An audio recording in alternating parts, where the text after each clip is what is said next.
If you walk down the Las Vegas Strip tonight, you will witness one of the most absurd, beautiful, and arrogant displays of human engineering on the face of the planet. You will stand in front of the Bellagio and watch 1,200 individual water jets shoot perfectly choreographed streams 460 feet into the night sky, synchronized to opera music. You will walk into a casino at 2 in the morning, and the air conditioning will hit your face at a perfectly calibrated 68 degrees Fahrenheit, while outside the glass doors, the desert asphalt is still radiating heat from a 115-degree afternoon. You will look up at billions of neon and LED lights burning with such intensity that the city can be seen from the International Space Station as a glowing white scar in the middle of absolute darkness. You are meant to feel overwhelmed by the excess. You are meant to feel that in Las Vegas, there are no limits, no rules, and certainly no scarcity. But what if every single thing you are looking at is a physical impossibility? What if this city is an ecological hallucination, a mirage maintained only by the most extreme, brutal, and deadly engineering project in American history? What if the freezing air conditioning you feel on your skin and the water dancing in the fountains were bought and paid for by men who choked on carbon monoxide in 140-degree tunnels, dying in a desert canyon so that a neon playground could eventually rise from the dust? This is the bizarre, brutal, and almost entirely forgotten history of how Las Vegas was engineered into existence. To understand how unnatural Las Vegas truly is, you have to look at the Mojave Desert before the concrete was poured. In the late 19th and early 20th centuries, the area we now call Las Vegas was barely a footnote on the map. The name itself, Las Vegas, translates from Spanish to the meadows, which sounds like a cruel joke if you look at the surrounding barren rock, but the name was accurate. For 15,000 years, a natural artesian aquifer bubbled up to the surface here, creating the Big Springs, a lush, grassy oasis in the middle of a roofless desert. When the railroad arrived in 1905, establishing a tiny town stop, those springs were the only reason human beings could survive the journey. But humans are notoriously bad at understanding the limits of nature. As the town grew from a train stop to a minor agricultural hub, the residents began drilling uncapped wells into the aquifer, letting the ancient water flow freely and wastefully onto the desert floor. By the 1950s, the aggressive pumping had dropped the water table so violently that the natural pressure failed. In 1962, the Las Vegas Springs, which had sustained life in the Mojave Desert since the Ice Age, officially dried up and vanished from the surface of the earth. By all laws of nature, the death of the springs should have been the death of Las Vegas. A town in a desert with no water is a ghost town waiting to happen. But 30 miles away, an engineering miracle had already occurred, an event so massive, so violent, and so technologically unprecedented that it accidentally rewired the future of the entire American Southwest. The story does not start with a desire to build casinos. It starts with the absolute terror of the Colorado River. In the 1920s, the Colorado River was an untamed, violent force of nature. In the spring, fueled by melting snowpack from the Rocky Mountains, the river would swell into a raging torrent, bursting its banks and catastrophically flooding the rich agricultural valleys of Southern California and Arizona, destroying thousands of farms. In the late summer, the river would reduce to a trickle, causing devastating droughts. The federal government realized that if the American West was ever going to be settled, the Colorado River had to be stopped. It had to be choked, dammed, and controlled. In 1931, the United States government authorized the construction of the Hoover Dam in Black Canyon, right on the border of Nevada and Arizona. It was to be the largest concrete structure ever built by human beings. The timing was crucial.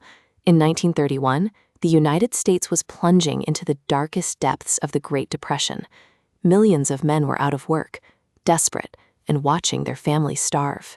When the government announced that a consortium called the Six Companies was hiring thousands of men to build a dam in the Nevada desert, an army of unemployed workers flooded into the Mojave. They brought their wives and children, pitching canvas tents and cardboard shacks in a squatter camp called Ragtown, right on the edge of the canyon. They were desperate for a paycheck, and the construction companies knew it. The environment the men walked into was closer to hell than anywhere else on Earth. The Black Canyon was a narrow, steep gorge made of dark volcanic rock that absorbed the sun and baked the air. In the summer of 1931, temperatures at the bottom of the canyon routinely reached 120 degrees in the shade. Out on the sun-baked rocks, thermometers maxed out at 140 degrees Fahrenheit. Before a dam could be built across the river had to be moved out of the way. The first step was to blast 4 massive diversion tunnels, each 50 feet in diameter and nearly a mile long, straight through the solid rock walls of the canyon. The men who went into those tunnels experienced horrors that were systematically covered up for decades. To dig the tunnels fast enough to meet the government's strict financial deadlines, the construction companies drove massive, gasoline-powered dump trucks and excavators deep into the unventilated rock tubes. The exhaust fumes had nowhere to go. The tunnels filled with thick, black smoke and invisible clouds of carbon monoxide. The temperature inside the rock walls soared to 140 degrees. Carbon monoxide is colorless, odorless, and tasteless. When a human being breathes it in, it binds to the hemoglobin in their blood, blocking oxygen from reaching the brain and organs. The early symptoms of carbon monoxide poisoning, dizziness, intense nausea, confusion, and collapse, are clinically almost identical to the symptoms of severe heat exhaustion. Men began dropping in the tunnels. They would stagger toward the light, vomit, collapse in the dirt, and die. The official medical records, signed by company doctors, almost invariably listed the cause of death as pneumonia or heat prostration. But the workers knew the truth. They knew they were being gassed to death by the truck exhaust. By classifying the deaths as pneumonia, a natural illness rather than a workplace accident, the 6 companies avoided paying out compensation to the widows. And more importantly, they avoided state mining inspectors who could have shut down the project for safety violations. The official death toll for the construction of the Hoover Dam is listed at 96 men, but historians, researchers, and the families of the workers have long argued that this number is a sanitized fiction. If you count the men who died of pneumonia in the middle of a 120-degree desert summer, and the men who died of heat stroke while working in carbon monoxide-filled tunnels, the true human cost of moving the Colorado River was likely in the hundreds. Despite the deaths, a strike in August 1931, and conditions that bordered on industrial slavery, the tunnels were completed. The river was diverted, and then came the concrete. The Hoover Dam required 3.25 million cubic yards of concrete. To put that into perspective, there is enough concrete in the Hoover Dam to pave a 2-lane highway from San Francisco to New York City. But you cannot simply pour a block of concrete that massive. When concrete hardens, a chemical reaction called hydration occurs. This reaction generates massive amounts of heat. Engineers calculated that if they poured the Hoover Dam as a single continuous wall, the chemical heat trapped in the center of the structure would take approximately 125 years to cool down. 125 years of trapped boiling heat inside a rigid structure. The concrete would have expanded, fractured, and shattered long before the dam was even finished, sending the entire Colorado River crashing down into the valleys below. To solve this, the engineers devised a system that was pure, desperate genius. They built the dam not as a solid wall, but as a series of interlocking giant trapezoidal columns, like a massive puzzle. And inside these columns, they embedded over 580 miles of 1-inch steel pipe. As the concrete was poured, a massive refrigeration plant on the canyon rim pumped freezing, ice-chilled water continuously through the 580 miles of pipes. The cold water absorbed the chemical heat of the hardening concrete and pulled it out of the structure. Once a block of concrete had fully cooled and contracted, the pipes were cut off, filled with pressurized grout, and permanently entombed inside the dam. By 1936, 2 years ahead of schedule, the Hoover Dam was complete. It stood 726 feet tall, a massive, impenetrable wedge of white concrete holding back the fury of the Colorado River. Behind it, the water began to rise, slowly filling the canyons to create Lake Mead, the largest man-made reservoir in the United States. The federal government had achieved its goal. The downstream farms were safe from flooding, and Southern California had a reliable water supply. But what the engineers did not realize was that by plugging the river, they had inadvertently created a surplus of 2 resources that the Mojave Desert had never seen before: an infinite supply of fresh water and a staggering, unimaginable amount of cheap, reliable hydroelectric power. If you have cheap electricity, you can run air conditioning. If you have cheap water, you can build swimming pools. And if you have both of those things in a state that had recently legalized gambling, you have the exact recipe for Las Vegas. This is the butterfly effect of extreme engineering. The government built the dam to save farmers, but the people who truly understood the potential of that cheap power and water were not farmers. They were the mafia. In the 1940s, a mockster named Benjamin Bugsy Siegel looked at the dusty small town of Las Vegas and saw the future. He didn't see a desert. He saw the Hoover Dam. Siegel knew that illegal gambling in New York and Chicago was constantly raided by the police. But in Nevada, gambling was perfectly legal. The only problem had always been the climate. Nobody wanted to play blackjack in a 115-degree room. Nobody wanted to stay in a hotel that felt like an oven. But with the Hoover Dam pumping millions of megawatts of cheap electricity through high-tension wires directly into the valley, Siegel knew the desert didn't matter anymore. In 1946, Siegel opened the Flamingo Hotel and Casino. It was an air-conditioned palace. The AC units ran 24 hours a day, 7 days a week, fighting the Mojave sun to a standstill, keeping the casino floor at a perpetually cool, timeless temperature. Outside, massive neon signs burned through the night, drawing in tourists from miles away. The Flamingo proved the concept. Because of the Hoover Dam, the climate of the desert could simply be ignored.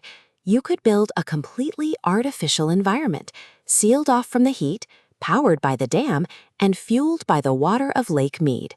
The mafia rushed in. The Sahara, the sands, the Riviera, the Tropicana, they all sprouted from the desert floor in the 1950s. They were massive, energy-devouring monoliths that would have bankrupted their owners in any other city. But in Las Vegas, the electricity from the dam was so cheap and the water from Lake Mead was so abundant that the casinos could afford to leave the doors wide open, blasting cold air out onto the boiling sidewalks just to lure people inside. The city became an illusion of excess, built on a foundation of extreme engineering. Today, the modern Las Vegas Strip is the ultimate evolution of that illusion. The casinos are no longer just air-conditioned rooms. They are self-contained, climate-controlled cities. You can walk for miles through interconnected resorts, passing indoor canals, indoor waterfalls, and indoor forests without ever once stepping outside into the reality of the desert. The water you see blasting from the Bellagio fountains, the water flowing through the artificial canals of the Venetian, the water filling the massive shark aquariums at Mandalay Bay, almost all of it comes from the Colorado River, held back by the concrete poured by desperate men in 1931. But the illusion of infinite water in the desert is finally starting to crack. Decades of extreme drought, combined with the explosive population growth of the American Southwest, have caused the water levels in Lake Mead to plummet to terrifyingly low levels. The bathtub ring, the stark white line of calcium deposits on the canyon walls showing where the water used to be, stands over 150 feet high, a visual monument to how fast the reservoir is draining. To survive this, the city of Las Vegas has had to engineer its way out of the crisis, utilizing some of the most aggressive water conservation technologies on the planet. If you are standing on the Strip tonight, enjoying the spectacle, you are participating in a closed-loop system of survival. Las Vegas reuses almost every single drop of water that goes down a drain indoors. When a tourist takes a shower in a massive hotel suite, when they flush a toilet, when they wash their hands, that water is captured, piped to a massive wastewater treatment plant, heavily filtered, sterilized with ultraviolet light, and returned directly to Lake Mead, where it is pulled back out and sent to the city to be used again. Through this massive recycling effort, Las Vegas reclaims nearly 100% of its indoor water use. The Bellagio fountains, despite their appearance of staggering waste, actually use less water than a standard golf course, and much of the water utilized by the massive resorts is sourced from private, highly regulated wells or recycled systems.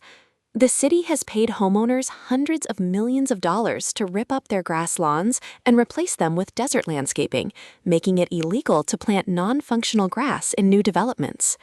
Las Vegas is a city caught in a permanent war against its own geography. It is a place that should not exist, functioning only because human beings refuse to accept the limits of nature.